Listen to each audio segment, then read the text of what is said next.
Buenos días, espero estén bien en sus casas.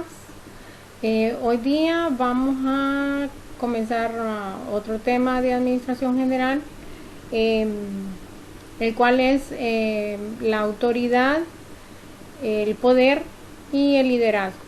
Entonces, estos tres temas, estos tres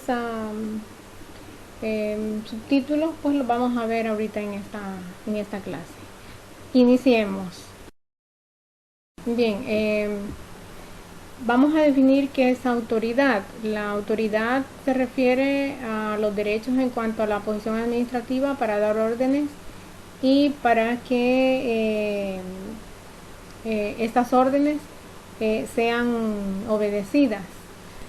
Es decir, es el poder que se tiene sobre otras personas, que puede provenir del respeto sobre las capacidades y virtudes de la persona o de la organización. Podemos decir que hay dos tipos de autoridad: la autoridad lineal y la autoridad de staff. La autoridad lineal, o conocida también como autoridad militar o autoridad formal, se deriva de la posición con respecto a los demás, basados en la jerarquía entre jefe y subordinado, ¿verdad? La autoridad lineal es aquella que nos la da el puesto que ocupamos, ¿verdad? Si somos el gerente, tenemos autoridad sobre nuestros empleados. Y la autoridad de staff, que es más como una especie de asesoría hacia los gerentes de línea. Los autoridades de staff no dan órdenes de manera directa, sino dan sugerencias y consejos. Bien, luego definamos el concepto de poder, que también tiene relación con el concepto de autoridad. El poder es la capacidad de influir sobre el comportamiento que presentan los demás individuos, tanto a nivel individual como a nivel organizativo. Por así decirlo, es la capacidad de inducir a las personas en las acciones que la empresa necesita para lograr sus cometidos.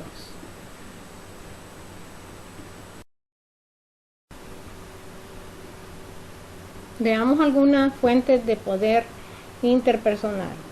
Bien, dentro de las fuentes de poder interpersonal tenemos el poder de recompensa, el poder coercitivo, el poder legítimo, el poder de experto y el poder de referencia.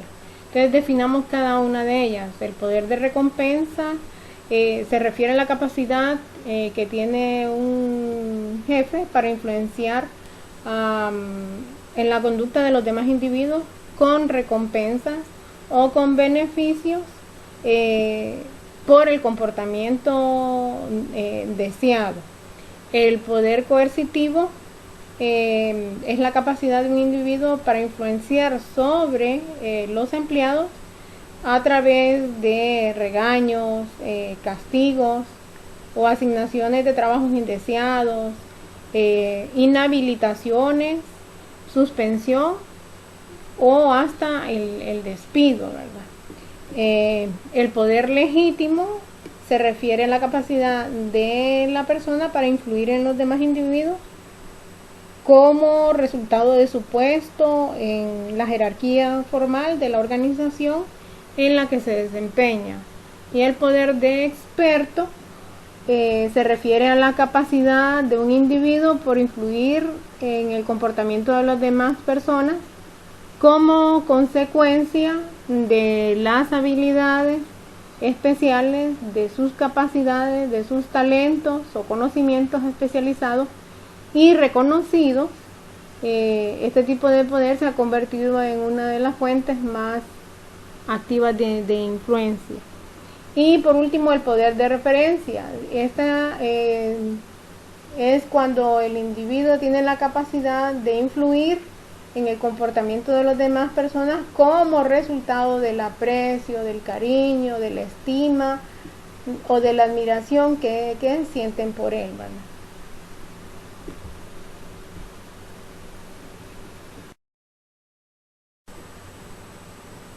Otro término importante que debemos de conocer dentro de la empresa es el liderazgo. Entonces un líder es una persona capaz de inspirar y guiar a individuos o grupos para que logren las metas trazadas. Este líder debe tener características o cualidades de sencillez, de ser una persona auténtica, veraz, carismática, capaz de trabajar en grupo y de mantener buenas relaciones interpersonales. Hay dos formas de ejercer el liderazgo. La primera es cuando el líder suele surgir de forma informal y espontánea. Y la segunda es cuando la autoridad del líder surge de un modo formal u oficial por haber sido aceptado o impuesto por la empresa. Hay una serie de tipos de líderes y entonces los vamos a ver detalladamente. Tenemos 5 tipos de líderes, que son el líder democrático, el líder que deja hacer, el líder autocrático, el líder paternalista y el líder transformacional.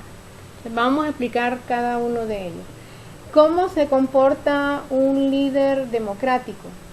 Este es el que decide las cosas consultándole a su equipo, pero mantiene el control del mismo. Algunas veces es visto por el grupo como que valora a cada individuo y sus ideas, pero también a veces es percibido como una persona insegura. Ahora veamos el líder que deja hacer.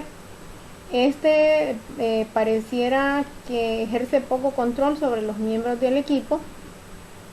Esto hace que tengan mayor libertad de acción y creatividad, pero a veces también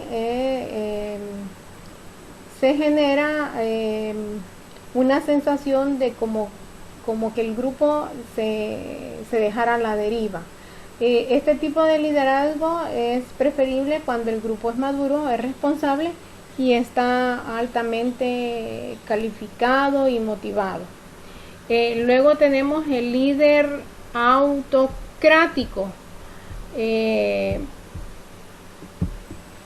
Este líder autocrático es el que domina a los miembros de su equipo por medio de la coerción o de la influencia y el poder. Esto a veces genera rechazo o resistencia pasiva y un ambiente hostil. Luego está el líder que es paternalista, y este tipo de liderazgo mantiene una dependencia del grupo a través de la sobreprotección de sus integrantes. Generalmente este líder realiza todas las actividades que propone al grupo, ¿verdad? No valora la iniciativa ajena y siempre la sustituye por la propia. Tampoco promueve los liderazgos. Tiende a crear personas con características infantiles, indecisas y inseguras. Y por último tenemos al líder transaccional o transformacional, que es un líder que motiva a sus seguidores hacia las metas establecidas, aclarando cuál es el rol o el papel o la función o las actividades de cada uno de ellos. Estos líderes generalmente tienen un estilo democrático del trabajo, pero además están centrados en mantener al equipo y mejorar el trabajo de equipo. Bien, estos han sido los tipos de líderes. Luego vamos a ver algunas cualidades de los líderes.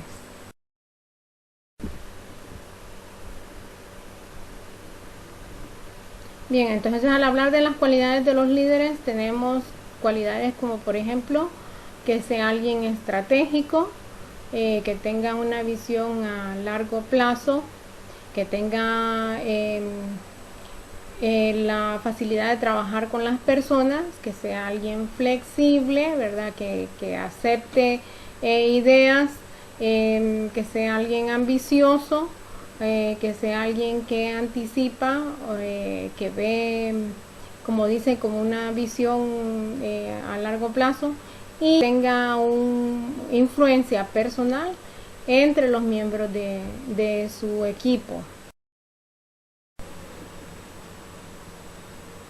Bien, por último vamos a ver los conceptos de descentralización y la delegación de autoridad. La descentralización, como ya lo habíamos dicho, es la dispersión de funciones y poderes a niveles inferiores, o confiar actividades administrativas a secciones o departamentos de la empresa.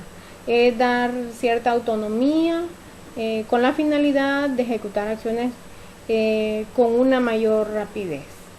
Luego, cuando hablamos de delegación de autoridad, es compartir la responsabilidad de los resultados. El jefe o el superior cede algo de su poder y de sus compromisos a uno o varios subalternos para encargarse o ocuparse de otros asuntos que requieren mayor dedicación. Entonces, al igual que la descentralización, también requiere un poco de autonomía por parte de la alta gerencia para darle potestad a otros gerentes de mandos intermedios. Bueno, hasta aquí llega la clase. Nos veremos en la próxima. Que estén bien. Gracias.